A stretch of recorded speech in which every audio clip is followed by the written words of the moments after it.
પાટણ જિલ્લા પંચાયત શિક્ષણ સમિતિ અંતર્ગત પાટણ જિલ્લામાં જે પણ શિક્ષકો નોકરી કરી રહ્યા છે એ શિક્ષકોને 9-20-31નું ઉચ્ચતર પગાર ધોરણની બાબત હોય, પેન્શનના કેસો હોય કે અન્ય તમામ કેસો કરવાની બાબત હોય છે, એના અંદર ખૂબ મોટા પાયે ભ્રષ્ટાચાર કરવામાં આવી રહ્યો છે.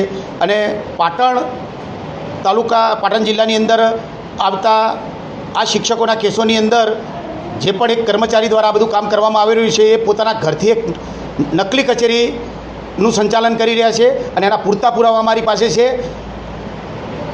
એટલે આ બાબતમાં અમે જ્યારે હું જિલ્લા પંચાયતનો સદસ્ય હતો ત્યારે અગાઉ વારંવાર રજૂઆતો કરેલી હતી.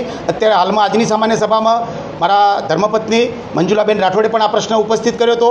તો મારી જિલ્લા પંચાયતના વહીવટીતંત્રને ખુલ્લી ચેલેન્જ છે કે હું આપને સાબિત કરી આપવા માટે તૈયાર છું કે પાટણની અંદર એક સોસાયટીની અંદરથી એક મકાનની અંદરથી શિક્ષક તરીકે કર્મચારી તરીકે નોકરી કરતા એક વ્યક્તિ પોતાના ઘેરથી આ આખી કાર્યાલયનું સંચાલન કરે છે અને ખૂબ મોટો ભ્રષ્ટાચાર આચરી રહ્યા છે. એના પૂરતા પુરાવા સીસીટીવી છે.